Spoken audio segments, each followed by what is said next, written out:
ایک کوشچن یہ کیا کہ عورت اور مرد کی نماز میں کوئی فرق ہوتا ہے کہ نہیں؟ تو چند فرق ہوتے ہیں فقہ حنفی کی روشنی میں عرض کر رہا ہوں کہ پہلا فرق تو ہے تکبیر لگانے کا، کہ مرد جو ہے وہ کانوں تک ہاتھ اٹھاتا ہے، عورت جو ہے وہ سینے تک ہاتھ اٹھائے گی، بس زیادہ سینے تک ہاتھ اٹھائے اور پھر سینے کے نیچے اپنے ہاتھ کو باندھ لے. بعد میں سینے کے اوپر کہا ہے لیکن بہتر ہے تھوڑا سا سینے کے نیچے اس طرح ہاتھ باندھ لے عورت، کیونکہ عورت کو سمٹ کے فقہ حنفی کی روشنی میں سمٹ کے نماز ادا کرنی چاہیے. یہ اپنے ہاتھوں کو بند کر کے رکھے گی گھٹنے پر اور اپنے پیروں کو بہت زیادہ ملائے گی، ہاتھوں میں بینڈ رکھے، بالکل سمٹ کے سجدہ کرے، رکوع کرے. یہ عورت کے لیے حکم یہ ہے کہ وہ سمٹ کے سجدہ کرے. مصنف ابن ابی شیبہ کی روایات موجود ہے اور بہت ہی کم راوی درمیان میں ہے. کئی صحابہ کرام سے منقول ہے کہ عورتوں کو پھیل کے سجدہ کرتے ہوئے دیکھا تو آواز لگائی. حضرت علی رضی اللہ تعالیٰ عنہ سے بھی منقول ہے کہ آپ نے فرمایا سمٹ کے سجدہ کرو. تو عورتوں کے لیے حکم یہ ہے، کوئی مانتا ہے ٹھیک، نہیں مانتا آپ اس سے بحث نہ کریں، ان کے پاس شاید اپنے دلائل ہوں گے، ورنہ آپ عورت کو مرد کی حیت میں سجدہ کرتے ہوئے دیکھ لیجئے، شرم و حیا بالکل نظر نہیں آئے گی، جبکہ ہمارا مذہب اسلام شرم و حیا کی تلقین کرتا ہے. پھیل کے سجدہ کرنا زیادہ سے زیادہ سنت ہوگا اور سنت ہے، اور سمٹنا اور عورت کو اپنا پردہ قائم رکھنا یہ قرآن و حدیث کی روشنی میں بہت زیادہ واجب رکھا گیا ہے. تو اس لیے صحابہ سے بھی جب ثابت ہے کہ انہوں نے عورتوں کو تلقین کی ہے تو عورت کے لیے حکم یہ ہوتا ہے کہ وہ سمٹ کے سجدہ کرے. خواتین نماز میں قیام اور سجدہ کیسے کریں؟ بنت خالد محمود سیال کوٹ سے. خواتین تکبیر تحریمہ میں کتنا ہاتھ اٹھائیں، ہاتھ کس طرح سے باندھیں، سجدے میں پاؤں کس طرف نکالیں اور سلام کس طرح پھیریں؟ بنت خالد محمود سیال کوٹ سے پوچھتی ہیں. دیکھیے خواتین تکبیر تحریمہ میں ہاتھ کس طرح اٹھائیں. خواتین کی جو نماز ہے وہ مردوں سے ظاہری کیفیت کے لحاظ سے مختلف ہے، اس پر پوری امت کا اجماع ہے. اس پر میں دلائل سے کئی بار ریکارڈنگ بھی کروا چکا ہوں. یہ اب شروع کیا ہے فتاوا بعض علماء نے دیے ہیں کہ خواتین ایسے ہی نماز پڑھیں گی جیسے مرد نماز پڑھتے ہیں، اور دلیل یہ دیتے ہیں کہ رسول اللہ صلی اللہ علیہ وسلم نے فرمایا صلوا کما رأیتمونی اصلی، ایسے نماز پڑھو جیسے میں پڑھتا ہوں. تو ہم یہ کہتے ہیں یہ صرف نماز کے بارے میں نہیں ہے، حدیث میں بھی آتا ہے خذوا عنی مناسککم، حج ایسے کرو جیسے میں کرتا ہوں. لیکن اس کے باوجود پوری امت کا اجماع ہے کہ خواتین حج میں رمل نہیں کریں گی، جو سینہ اکڑ کے طواف کیا جاتا ہے. حالانکہ کسی حدیث میں نہیں ہے کہ خواتین رمل کریں یا نہ کریں، کہیں بھی نہیں ہے.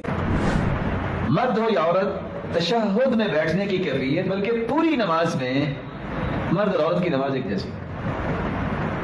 ام درداء رضی اللہ تعالی عنہا صحیح بخاری کی 827 نمبر روایت ہے، كانت ام الدرداء تجلس في صلاتها جلسة الرجل وكانت فقيها.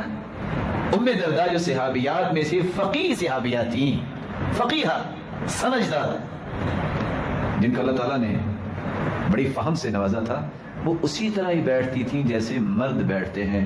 میں نے یہ بات کیوں آپ کے سامنے کر دی؟ بعض لوگوں کا یہ کہنا ہے کہ عورت جو ہے وہ مرد کی طرح نہیں بیٹھے گی. وہ کیا لفظ بولتے ہیں؟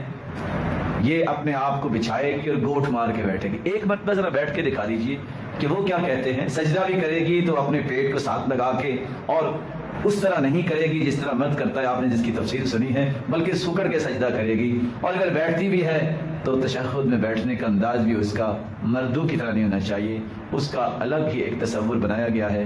کسی بھی صحیح حدیث میں عورت اور مرد کی نماز میں بیٹھنے کا طریقہ مختلف ثابت نہیں. ایسے ہی ہو گیا تھا. کسی نے ایک سوال کیا، عورتوں کی نماز کا طریقہ بتائیے. عورتیں نماز میں سجدہ چپٹا کر کرتی ہے، چپکا کر کرتی ہے، اس کو کر سکتی ہے کیا؟ اور رفع دین کرنا فرض ہے کیا؟ دو سوالوں نے کیا. دیکھیے، عورتوں کی نماز اور مردوں کی نماز میں شریعتاً کوئی فرق نہیں ہے. ایسی کوئی روایت صحابیات سے یا صحابہ سے ثابت نہیں ہے جس میں کسی صحابیہ نے یہ کہا ہو کہ ہم نماز ایسی پڑھتی، صحابہ نماز ایسے پڑھتے یا رسول اللہ نماز ویسے پڑھتے. کوئی روایت نہیں. بلکہ ابو داؤد کی ایک روایت ہے، ام درداء رضی اللہ عنہا کے تعلق سے آتا ہے، جو کافی مشہور معروف اور ایک کافی مشہور صحابیہ ہے. ان کے تعلق سے آتا ہے کہ جب وہ نماز پڑھتی تو ویسے ہی پڑھتی جیسے مرد پڑھتے. سمجھ رہے ہیں بات کو؟ تو عورتوں اور مردوں کی نماز میں فرق نہیں، بلکہ رسول اکرم صلی اللہ علیہ وسلم کی حدیث واضح، صلو کما رأیتمونی اصلی، نماز ویسی پڑھو جیسے مجھے پڑھتا ہوا دیکھتے ہو. صحیح بخاری کی، اسی طرح صحیح بخاری میں حج ویسے کرو، حج کے ارکان جیسے مجھے کرتا ہوا دیکھتے ہو. ٹھیک ہے، تو لہٰذا ہمیں عبادتیں پوری رسول اکرم صلی اللہ علیہ وسلم کیسے کرتے ہیں ویسے کرنا چاہیے. جو روزے کے تو کوئی خاص مسائل ہے نہیں، زکات بھی بہت آسان ہے سمجھنا، ان دو عبادتوں کا، ایک حج اور دوسری نماز ہے. ٹھیک ہے، تو ویسے کرنا جیسے رسول اکرم صلی اللہ علیہ وسلم کو پڑھتے ہوئے دیکھا گیا ہے. یاد رکھیے، اور صحابہ کی گواہیاں ہمارے پاس بہت ساری موجود ہے کہ آپ صلی اللہ علیہ وسلم کیسی پڑھتے تھے. تو عورتوں اور مردوں کے نماز میں فرق نہیں ہے. لیکن اگر کوئی کہے کہ آج کے زمانے میں کیسا کرے، تو میں مردوں کو یہ مشورہ دیتا ہوں کہ آپ عورتوں کی ایسی نماز پڑھیے. وہ زیادہ سنت سے قریب پڑتی ہے، ہاتھ سینے پر باندھتی ہے، پہلا قاعدہ سیدھا کرتی ہے، دوسرے قاعدے میں تورک کرتی ہے، پیر نیچے سے ڈالتی ہے، تو ان کی نماز زیادہ قریب ہے سنت سے بری مردوں کی. یاد رکھیے. ٹھیک، بہت سے لوگ یہ بھی وہ کرتے نہیں عورتوں مردوں کی نماز میں فرق ہے. تو میں کہتا ہوں ٹھیک، ہم تعصب پر بات نہیں کرتے ہیں. ٹھیک، ہم کسی کی تم یہ جماعت وہ جماعت، ہم وہ چیز پہ بات کرتے ہیں جو کتاب و سنت سے ثابت ہے. چلیے آئیے، اگر آپ کہتے ہیں مردوں اور عورتوں کی نماز میں فرق ہے تو اس فرق کی کوئی ایک دلیل رسول اکرم صلی اللہ علیہ وسلم کی زبانی، کوئی ایک دلیل صحابہ کی زبانی یا کسی صحابیہ کی زبانی چاہیے کہ ہم ایسا پڑھتی اور صحابہ ایسا پڑھتے, رسول اللہ ایسا پڑھتے, یا ہمیں ایسا حکم دیا گیا, صحابہ کو ایسا حکم دیا گیا, ہمارا سجدہ ایسا تھا, صحابہ کا سجدہ ویسا تھا, رسول اللہ ایسا کرتے تھے. کوئی ایک ایسا کوئی واقعہ, کوئی روایت یا آثار کیا ہوتا ہے, صحابہ کی زندگی سے دیکھا گیا, کوئی ایک لا کے دیجیے. المصنف ابن ابی شیبہ دنیا میں صحابہ کرام علیہم رضوان کے آثار کا سب سے بڑا مجموعہ, اردو میں اس کا ترجمہ ہو چکا ہے, ہمارے پاس رکھا ہوا ہے. المصنف ابن ابی شیبہ میں انٹرنیشنل نمبر کے مطابق 14,666 نمبر حدیث ہے, 14,666.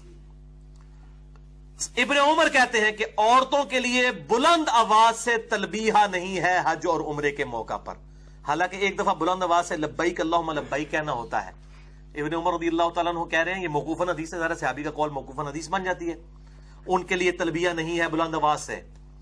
المصنف ابن ابی شیبہ میں 12,952 اثر ہے, مسند شافعی میں بھی موجود ہے, بلکہ مسند شافعی میں تو اس میں باب بنا ہوا ہے کہ عورتیں جو ہیں وہ صفا مروہ کی اور طواف کے درمیان رمل بھی نہیں کریں گی, اور وہ صحیح میں بھی دوڑیں گی نہیں. المصنف ابن ابی شیبہ 12,952, مسند شافعی سنن کبریٰ للبیہقی میں ابن عمر کہتے ہیں صفا و مروہ کی صحیح میں دوڑنا اور طواف میں رمل کرنا عورتوں کے لیے منع ہے, سنت ہے لیکن مردوں کے لیے. کیوں؟ پردے کی وجہ سے. دوڑیں گی تو ظاہر ہے ان کا سینہ جو ہے وہ چھلکے گا, تو طواف میں رمل بھی نہیں کریں گی, صفا مروہ میں وہ جو 2 گرین پٹیوں کے درمیان بھاگنا ہوتا ہے وہ نہیں بھاگے گی. الحمدللہ میں نے ارادہ کیا انشاءاللہ کچھ عرصے بعد میں عورتوں کے مسائل سے متعلق جو کوسچن آنسر سیشن ہے نا, اکثر چیزیں تو آج ویسے کور ہو گئی ہیں. عورتوں کی امامت کا مسئلہ, وہ غامدی صاحب نے یہ مسئلہ بھی اٹھایا ہوا ہے, وہ کہتے ہیں جی عورتوں کی امامت ہے, وہ ذرا بتائیں نا سنن ابی داؤد کے اندر جو حدیث موجود ہے عورتیں عورت کی امامت کر سکتی ہیں, مردوں کی امامت کا ثبوت عورتوں کے حوالے سے کوئی ثابت نہیں. یہ میں الگ سے انشاءاللہ تعالی ڈسکشن کروں گا. اور اسی طریقے سے مصنف ابن ابی شیبہ میں ابن عمر کا یہ بھی قول موجود ہے کہ عورتیں اذان بھی نہیں دے سکتی اور اقامت بھی نہیں کہہ سکتی. یہ سارا مزاج رسول ہے صلی اللہ علیہ وآلہ وسلم کہ ان کی آواز کا بھی پردہ ہے, سیدھی سی بات ہے. اور دل میں ایمان تے اجتا ٹیر, اگر کچھ نے گل نہیں مننی نہ بنو پائی جی, اسی تو صرف سمجھا ہی سکنے ہیں نا کہ مزاج رسول صلی اللہ علیہ وآلہ وسلم آپ کو سمجھا دیں کہ ماں باپ کو اف تک مت کہو, یہ تو نہیں مطلب گالی دے لو مار لو, بھئی یہ مزاج ہے کہ آواز کا بھی پردہ ہے تو باقی چہرے کا بھی پردہ ہوگا, باقی چیزوں کا بھی پردہ ہوگا. اچھا, لہٰذا اس حوالے سے مولانا اسحاق مدنی صاحب رحمہ اللہ تعالی جو فیصلہ آباد والے تھے, انہوں نے ایک لیکچر کے دوران بلکہ کئی لیکچرز میں یہ بات ریپیٹ کی ہے کہ جی عورتوں کا صفا مروہ میں بھاگنا کو جو منع کیا گیا ہے یہ کسی حدیث سے ثابت نہیں ہے. حضور نے کہا عورتیں نماز لگا, میں کہتا ٹھیک, حالانکہ حضور کے بارے میں 2 مرسل روایتیں ہیں بالکل صحیح ہیں, مگر چلو تم اعتراض کرتے. اب آؤ حج پر, حج میں کہیں لکھا ہوا کہ عورتیں تلبیہ جو لبیک پہنچانا کہے, لکھا ہوا کہ حضور نے یہ فرق کیا. اب حکم دو کہ عورتیں بھی لبیک پہنچاؤ سب کریں. وہاں کیوں کہتے ہو کہ مرد ان کا کہیں گے عورتیں کا, اور دلیل یہ دیتے اہل علم یہ کہتے ہیں, وہاں اہل علم کہتے ہیں. اب مکہ میں گئے, پہلا طواف قدوم کرنا ہے, حضور نے لفظوں میں کئی فرق نہیں بتایا کہ عورت جو طواف الگ کرے. مردوں کو حکم ہے کہ پہلے 3 چکر جائیں رمل تیز چل کر آئے, عورتوں کے لیے کوئی حکم نہیں لکھا ہوا کہ کریں یا نہ کریں. اب امت پوری مانتی ہے خود اہل حدیث کہ عورتیں نہیں تیز چلیں گی, ورنہ ان کے بستان ہلتے نظر آئیں. وہاں بھی ہے کہ علماء کہتے ہیں جب صفا مروہ کے درمیان دوڑ لگائی جاتی ہے میلان اخران, وہاں بھی کہتے ہیں عورتیں نہ دوڑیں مرد دوڑے. دکھاؤ نا فرق ہے, اگر لفظوں میں دکھانا دکھاؤ کہاں حضور نے فرق کی. تستر کا جب ایک قانون مقرر ہو گیا کہ عورت ہر معاملے میں ایسا طریقہ اختیار کرے کہ اس کا جسم مایا نہ, کوئی ایسا نظر نہ آئے, ایک قاعدہ بن گیا. اس سے ساری امت نے سمجھا, پورے چاروں امام شیعہ سب دنیا متفق کہ عورت جو ہے الگ طریقے سے سجدہ کرے. یہ بے بنیاد مسئلہ بنا دیا کہ اور رمل میں ثابت نہیں ہے, اور وہ کہتے ہیں یہ صرف اجماع اور تواتر سے ثابت ہے. اور اس سے وہ بتانا چاہ رہے تھے کہ عورتوں اور مرد کی نماز کے اوپر جو فرق ہے اس کے اوپر جو احادیث آئی ہیں گرچہ وہ ضعیف ہیں لیکن تواتر کی وجہ سے مان لی جائیں گی. اور اس میں انہوں نے الزامی بات یہ کی, تو مولانا اسحاق صاحب کے شاگردوں کو میں نے بہت پہلے بھی بتایا تھا کہ ان کا موقف غلط ہے. میں نے احادیث پیش کر دی ہیں ابن عمر سے موقوفاً کہ صفا مروہ کی صحیح بھی منع, رمل بھی منع, اذان بھی منع, اقامت بھی منع, اونچی بات ہے تلبیہ بھی منع. یہ ابن عمر رضی اللہ تعالیٰ عنہ سے موقوفاً احادیث المصنف ابن ابی شیبہ میں, سنن کبریٰ للبیہقی کے اندر موجود ہیں, مسند شافعی کے اندر موجود ہیں. لہٰذا مولانا اسحاق صاحب کا یہ موقف بالکل غلط ہے. باقی مرد و عورت کی نماز کے جو فرق کے حوالے سے میں اس کے بارے میں کوئی فائنل اوپینین ابھی تک اس طریقے سے ریکارڈ نہیں کروایا. میرا موقف فی الوقت غامدی صاحب کے ساتھ ہے, اور اہل حدیث کا بھی وہی موقف ہے اکثریت کا کہ مرد و عورت کی نماز کا فرق نہیں ہے.